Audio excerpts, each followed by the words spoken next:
Welcome to this atmospheric blueberries in winter tutorial. For a full list of all the materials I'm using and a link for the photograph can be found in the description below. I've also used some masking fluid on the light areas in the painting, the highlights and some of the bokeh effect as well. You don't have to use masking fluid, you can actually use white paint or lifting off techniques. I'm mixing up some cadmium yellow pale on its own, and then I'm adding some Viridian to that cadmium yellow. So I've got a very sort of light limey green, and then I'm using the Viridian there, and I'm going to add a touch of Paynes grey to that to make it a sort of dark green. I'm using some Prussian blue here, watering that down, and I've got some Prussian blue with some Paynes grey there as well. And I'm using some Cerulean on its own, very watered down. And it's always good to mix up your colours beforehand, and as you saw there, I'm using some Ultramarine. I did mix a colour in the middle there which was a light violet colour, but I decided not to use it. So I've got my colours mixed up, so I'm wetting the paper with my large 1-inch soft haired brush. Spend a while doing this so it gives you more time when you're painting the background, because the water would have soaked into that paper. So because I'm painting a large area, the background, I'm using a large brush. So I'm still using that flat 1-inch brush, and I'm just starting off with the Prussian blue around the edges, kind of looking at the photograph for some inspiration, but using it as a reference. So I'm not going to exactly copy it, and I want to make this lovely and atmospheric, and using the wet and wet technique really does create sort of lovely atmospheric dream-like sort of qualities in your painting. So I'm just sort of painting that wet in wet. Now this is the Prussian blue with the Paynes grey, wet into wet as well. This is some of the Ultramarine. I'm painting this wet into wet. So it's always good to have plenty of paint mixed up beforehand so you can freely paint. So I've dipped my brush into the Viridian with the Paynes grey, and I've actually mixed it with the Cerulean as well. And I am just going to paint this wet into wet. So it is a little bit softer than that sort of dark green colour, because the Cerulean has lightened that green up a bit. I didn't want it to too many darks to come forward just yet. And I'm just sort of picking areas where I can see sort of the slightly sort of greener, greyer colours as well, especially in the foreground. There's a little bit more green. And now I'm mixing up the Viridian with the Paynes grey now. And I'm just painting this damp into wet, so the paint isn't as wet as the previous washes. And I'm just looking for sort of darker areas, especially in the foreground. You want to keep that sort of top area as light as possible. It's so easy to lose your light in watercolour. So I'm just applying this sort of dark green colour, damp into wet, just here and there in the foreground. I'm just getting a pinch of phthalo blue, and I've mixed it with the Viridian and a little bit of that Paynes grey to the right. And I'm painting this damp into wet here. So it's very much a blue-grey colour. And as you saw there, I've used the tip of my brush to sort of pull out some sort of distant leaves and foliage there as well. And it looks very sort of misty in the background. I've swapped to a smaller brush because I'm painting smaller areas, and I've actually mixed up the yellow with the Viridian, so it's a very yellow green to start with, almost yellow with a hint of green, using my size 8 brush, painting damp into wet here, and just sort of targeting little sort of yellow green areas that I can see in the foreground. And now this is more sort of a mid green here, so that's the Viridian with the yellow, and I'm painting this damp into wet on top of some of that yellow, and also adding that here and there using my size 8 brush. I added a little bit of that phthalo blue to the green there, so it's a little bit more of a blue-green colour, quite nice, especially for the distance. So still using that size 8 brush. The background is drying off a little bit, actually, I've noticed. So what you can do if that happens is you can spritz areas in your painting where it is drying too quickly. So just do this as a fine mist. Don't apply too much spritzing. You just want to dampen everything, and it works quite nicely. So again, applying some of that yellow green in the foreground, using my size 8 brush, painting damp into wet or damp into damp. and just painting there top left there, damp into damp, a little bit there in the centre as well. I'm mixing up some of the Viridian now with the Phthalo blue. You can see the paint is a lot creamier, a lot less water in there, so I'm painting damp into damp. I've just added a touch more Viridian there. I felt that was too sort of blue. And I'm adding some burnt umber to the Phthalo blue there as well. I wanted a darker green, one with more Phthalo blue with the burnt sienna and one with the Viridian, burnt sienna and the Phthalo blue. So it's quite nice to get a bit of variety. You can see there I'm using the paper towel to take the excess paint off to make sure that my paint is damp and not too wet. If it's too wet, it will creep into your painting, and what happens is you get those cauliflowers and back runs. So this way it really helps prevent that from happening.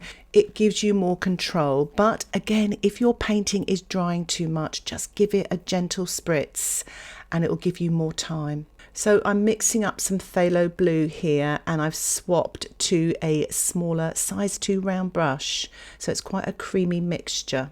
And I'm adding a bit of burnt sienna to make a very sort of dark blue green, rinsing my brush there.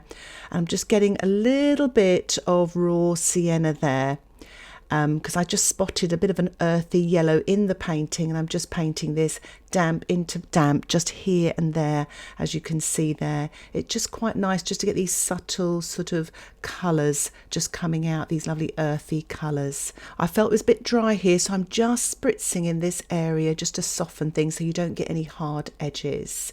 Using that Phthalo blue with the burnt sienna, taking the excess paint as you saw there off on my paper towel, using the size 2 brush, painting damp into damp, the very sort of thin lines and twigs in the distance. So you just want to be really careful that you don't have too much paint on your brush, because you don't want those lines to spread too much.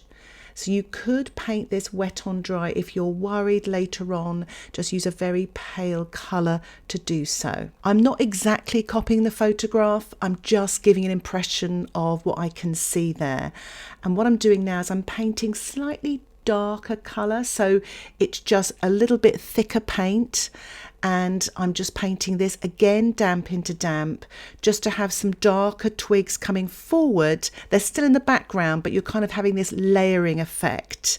And I'm doing the same in the foreground, still using that size 2 brush, still using the Phthalo blue. You could use Prussian blue mixed with the burnt sienna, and you could use burnt umber if you don't have burnt sienna, and just spend a little bit of time sort of building up the detail in the background. So I'm going to use some sea salt. You can use table salt, and I'm going to sprinkle it quite evenly, just here and there, not all over the painting, and that will create, once dry, light and textures. So I'm going to allow my painting to dry naturally to allow the salt to work.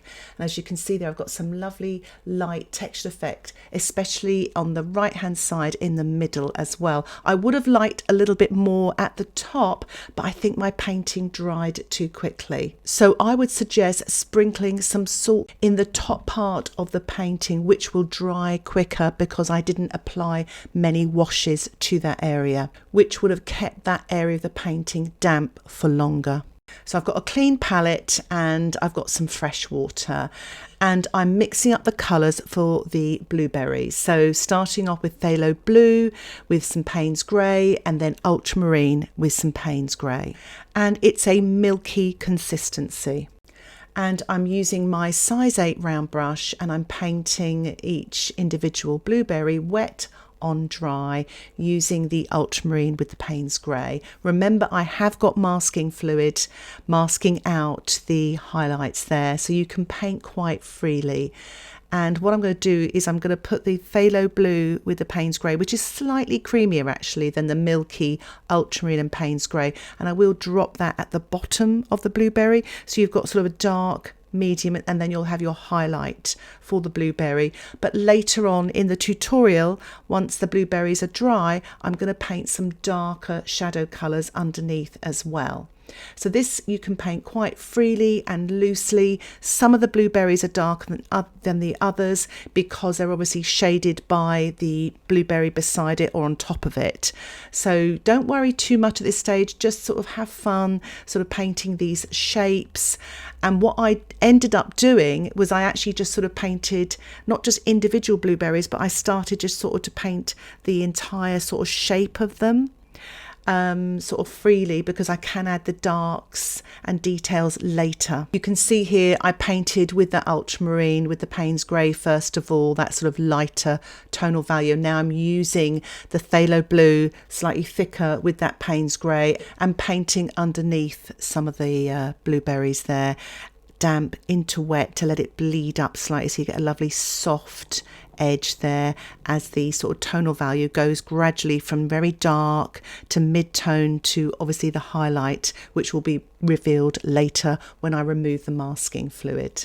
So I am wetting this corner here, which has some of the snow, with my size 8 brush, just with some clean water. So I'm going to paint the shadow on the snow there on the little branches. So I'm mixing up some Paynes grey, very watered down, with a tiny touch of the ultramarine. And I'm painting this damp into damp. I'm using my size 8 round brush. I'm just varying the sort of tonal marks here, and I'm leaving gaps for the underpainting to shine through the lighter areas. I'm also painting some very dark colours here, damp into damp as well, just using the Paynes grey on its own, and I'm actually just sort of painting some almost abstracty shapes around the sort of left hand corner here. You don't want to bring too much attention to it. You know there's twigs and leaves there, but you don't want the eye of your viewer looking straight in the left hand corner. You want them looking into the painting, looking at that sort of misty sort of light in the distance, but also the beautiful blueberries as well. So I'm painting some very light marks in the foreground centre there, mixing up some yellow here with the phthalo blue.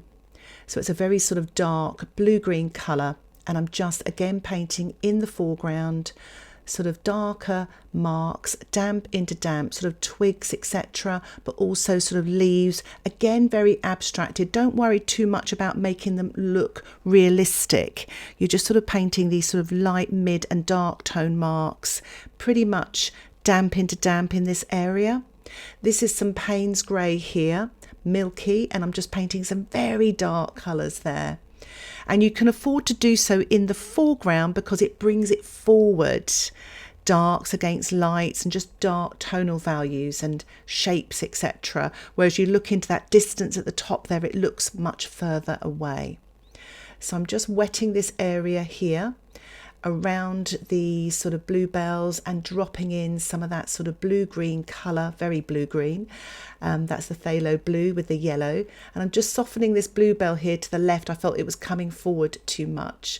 So don't feel you have to always stick with things that you've painted in watercolour. You can sort of change things, you can lift things off, but just try to resist doing too much of that though. And give things a chance to dry. They do dry so differently. So I'm just painting some abstracty shapes here, negative shapes around the sort of main sort of branch here to the left, using some of those sort of pale blue-green colours. And I've decided to turn my painting upside down to paint these twigs. I just couldn't reach my arm across. I was worried about as well smudging the painting. So this way you can access it quite nicely. I'm using my size 8 brush, which is quite a large brush for these thin branches. You could use a rigger or a liner brush. Use the brush that you feel comfortable using. So I started off with a paler colour, that's the Paynes grey mixed with the burnt sienna, and now I'm using the Paynes grey on its own and dropping it in damp into wet just to create some dark areas on this twig. I'm just sort of painting some abstracty areas here as well, just at the bottom of that twig. Turning my painting upside down again, and I'd just like to look at it as well just to make sure that I can see what I'm doing, but I found that tricky, so I've turned it back upside down and I'm just sort of painting this sort of main branch coming through the painting there, using some of the Paynes grey, this time with a little bit of the phthalo blue, so varying the colours and then again dropping in some darker colours, damp into wet on that branch there. Take your time and remember to breathe, especially when you're sort of painting these sort of wet on dry sort of branches right across the painting. So I'm painting this twig here, coming across again using the Paynes grey with the burnt sienna and just marking in some of the details there using the tip of my brush. I'm using some phthalo blue here with a touch of yellow, and I'm just sort of painting this leaf here in the sort of middle distance, wet on dry, just adding a little bit more of the phthalo blue with the Paynes grey to create sort of slightly darker colour. Don't worry too much about this, you just want to create sort of these soft details in the middle distance. I'm carrying on sort of painting these twiggy sort of branches there in the middle, and then that creamy Paynes grey, dropping it in damp into wet, and this is the branch, it's obviously holding those blueberries in the sort of middle distance. And now I'm painting the sort of main sort of branch holding the blueberries in the foreground. So it's going to be slightly thicker, slightly darker to bring it forward because it's the sort of star of the show. And you might want to add some more details as well. So I'm turning it the right way up just to have a good look at it, and I'm just sort of painting these little leaves coming off the side there as well to bring it to life, and then painting it coming through the bluebells as well, wet on dry. You notice I'm using my size 8 brush there, and I'm just sort of painting some of the smaller twigs there. The details really bring this painting to life, but less is more. You don't have to paint everything you see in the photograph. Sometimes that can flatten your painting. So I've just rinsed my brush here. I'm just softening the bottom of that branch there as it goes into the main branch, so I can join it later without any hard edges. I'm just adding some shadows here to the left and sort of pushing damp into damp the twig that looks like it's just behind that sort of leaf that has snow on there. So I'm mixing up some burnt sienna and ultramarine, quite a creamy wash. So it's going to be very dark. It's going to be for the branch here on the left. I've mixed up a little bit of cerulean with a touch of Paynes grey. I'm just painting the sort of bottom of that branch, this sort of cooler colour, wet on dry. And I'm sort of getting a little bit more Paynes grey now and just dropping that in damp into wet. This is the Paynes grey with the burnt sienna, and I'm painting that wet on dry, just varying the colours so you've got some darks and sort of lighter tonal values on that branch, working my way up to the twig with the snow on, and I've dropped in some Viridian mixed with yellow, so you've got a little bit of green there just at the bottom of that leaf, and I'm just applying a little bit of green to the left as well. It is quite abstract, so don't worry if you don't get it exactly like the photograph. You're just giving an impression. So I'm adding some creamy Paynes grey mixed with the burnt sienna so you can see the branch branching out to the left there, and painting a little bit of that dark to the left hand side of the branch to create some darks because the light is coming from the right. I'm mixing up some raw sienna here in with the green. I'm just painting the twig just behind the branch there, and I've added some Paynes grey and painted that damp into damp. I'm just lifting off some of the light there as well with a paper towel to create some lighter areas on that little twig, and I'm going to allow my painting to dry. I'm lifting off the masking fluid. I'm using a paper towel to rub it off, and it comes off quite nicely. You can use some masking tape, the sticky side, and pull it off as well. It's actually a little bit tidier that way because you get all these little bits of masking fluid all over your painting. What I'm doing now is, once I've removed my masking fluid, I'm using my little eradicator brush, but you can use a small synthetic brush or even a hog hair brush. And it's just to soften some of the sort of hard lines left by the masking fluid. It makes it look more natural and rounded. It's kind of like a lifting off technique, but also a softening of the edge technique. So rinse your brush in between each blueberry and take off any sort of paint that you may have got from sort of lifting off previously. Just keep that brush clean as you can, so you don't want to lose that highlight, but do have a paper towel in your hand to lift off as well once you do this. But it's really nice because you're almost kind of painting with the brush as well, softening and painting and creating sort of lighter sort of tonal values as well. It makes the blueberries look light. As you saw, they're actually lifted off a highlight in that dark blueberry to the left there. but just spend some time softening as you go. Now, if you haven't used masking fluid, you can skip this stage. But I find it quite therapeutic, and I feel like I'm modelling and shaping the berries here, and sort of some maybe a little bit darker than others, and it makes them look very 3D and very realistic. I'm also going to sort of soften the hard edges on the bouquet circles, and as you can see here, on the branches as well. Again, it kind of wakes up the watercolour paint to create another sort of tonal value there, just a softer, lighter one. And you get a lovely soft edge as well. Remember to keep cleaning that brush so it doesn't get too contaminated. I'm going to use my stencil brush. You can use a hog hair brush or even a sponge just to soften some of the circles, because I actually outlined the circles for the bouquet effect, so you get this sort of lighter tonal value in the centre. I didn't do it for all of them, but I wanted to vary the different sort of bouquet circles that I had. And I find the stencil brush really good because the bristles are quite strong, but you can use a magic eraser as well. You can buy these from DIY stores, and they are really helpful for getting marks off paintwork in your household, but they're really good at getting watercolour off, almost too good, because sometimes it can slightly scuff the paper. I'm using a natural sponge here as well, and I'll put a link in the description as well of a bouquet tutorial I made, actually creating a Christmas bauble that you might find helpful with using this technique. But I'm using a circle stencil now to lift off the paint to get some really nice clean edges. The trick to this is to rinse your sponge in clean water or your brush, wring all the water out, take all the water off your brush, and then use that damp brush or sponge to work off the paint through the stencil, working at the edges as well to get some nice clean edges. You don't want the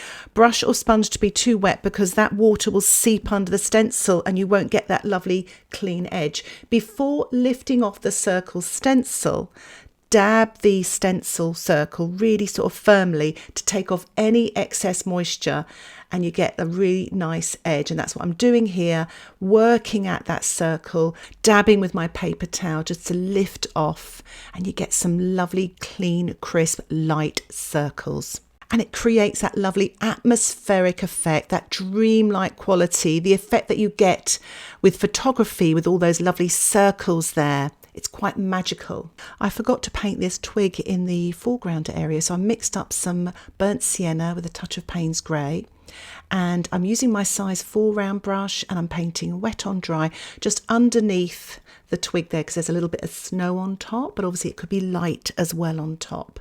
So I'm just carefully painting there, mixing up a little bit more Paynes grey and dropping a little bit of dark just underneath there, here and there, to create some darks, wet into wet. And just painting some details as well, wet on dry, using the same colour. And of course you can vary the colour. You can add a touch more burnt sienna or a little bit more Paynes grey, just for these details. And it's quite nice because it does bring it forward away from that background. It creates the illusion of depth on your 2D surface to make it look more 3D. I'm just going to darken up this branch here to the left using the Paynes grey with the burnt sienna. You could mix ultramarine with the burnt sienna, and I'm just softening there as well, adding a touch more dark just here and there, just to add a little bit more sort of detail and just to bring this forward as well, making it look a little bit more solid, and adding a touch of dark underneath some of these twigs here, again to bring them forward and make them look more solid. And you can sort of vary your colours. I've just added a touch more Paynes grey here and just darkening up the twigs here in the foreground here and there. And of course adding a few little details as well. It really does bring them to life using the tip of my size 4 brush, again varying the colours, varying the shapes, varying the sort of distance between each of these little leaves, etc. Trying to get that sort of balance right. So again, you don't have to copy the photograph and you don't have to paint all the details. Just bringing this little branch down here, rinsing my brush, taking the excess water off on the side of the pot, and then softening and dampening that hard edge and using my paper towel to lift off so it kind of sort of fades away. And I'm adding a little bit of dark to this leaf here just above, using a bit of Paynes grey, wet on dry, and a few more darks and details on this little thin branch here. It really kind of again brings it away from the foreground and creates an element of realism. Try to keep the darks at the bottom of the twigs and branches, but also to paint the darks on the left hand side because the light is coming from the right. So as you can see here, I've swapped back to my size 8 brush. I'm just painting a few more darks and details here using the burnt sienna and Paynes grey, and then softening with a clean damp brush so you don't get any hard edges, especially on rounded objects. So I'm mixing up some burnt sienna here with a touch of the Paynes grey and just adding again a little bit more dark to this foreground branch. And now I'm using some Paynes grey with a touch of ultramarine and just really darkening up some of these blueberries, especially underneath, and then sort of blending with a clean damp brush. You don't have to paint every one the same as the other. For instance, the ones I'm painting here are quite dark, especially the ones that are behind some of the blueberries. So you can sort of really vary them, but you want to sort of bring the ones that are kind of in front a little bit more light and colour as well. So you might want to drop in sort of just a touch of ultramarine, but sort of blend and make sure you keep your highlight. However, if you do lose your highlight, you can use white gouache once the painting is dry. So I'm mixing up here a little bit of kind of a watery green. So you could use some yellow with the Viridian with a touch of the Paynes grey, or Paynes grey with yellow. And I'm just sort of painting some palish twigs and details in the foreground. They're not the stars of the show, they're almost like extras, but they're just there to create some more details there, especially in the foreground. I'm just sort of varying them. Again, they don't have to be like the photograph, but do keep them quite pale. And so they're just sort of kind of going behind these twigs and branches, and they don't come forward and they're not distracting too much. So mixing up some phthalo blue here with my size 4 brush with a touch of the burnt sienna and Paynes grey, and just painting a few little dark marks here and there in the negative spaces, but also some darker little twigs, etc. I'm using a little bit of artistic license because there's not a lot of this in the foreground, but I wanted to kind of push this sort of light back a bit, so I created a little bit more depth as well and some more details in this foreground. I felt this dark here was too strong and distracting, so I'm just wetting it and lifting off, not completely, just paling it back so it doesn't stand out too much. And I'm using my paper towel to just lift off any excess. I'm doing the same with these little twigs here, just to sort of push them back into the background there, so they look like they're fading into the mist. I've mixed up some Viridian and yellow here to make a mid green, and I'm just spattering just around the green areas to create some textures and details, and I'm doing that with some cerulean blue as well, using my size 8 brush just around the blueberries area to create some lovely light sort of blue colours. I'm mixing up some white gouache now and a touch of phthalo blue just to make a lovely sort of opaque pale blue colour, and again I'm sort of spattering that around the blueberries, adding a touch more of that phthalo blue to the white, touch of water, and just spattering that as well, especially in the foreground and around the blueberries. And so that I don't overwork my painting too much, I am finishing off with a spatter of white, especially around the blueberries and just beyond, to create a lovely sort of atmospheric light effect. And I've removed the washi tape now just to give you a close-up of this painting. I've kind of simplified the photograph, and I wanted to create this atmospheric dream-like sort of landscape scene, but with the up-close blueberries. And I thought it'd be handy to put the painting and the photograph side by side. And just looking back, I did kind of go a little bit overboard with the green actually from looking at the photograph, but I quite like my painting as well.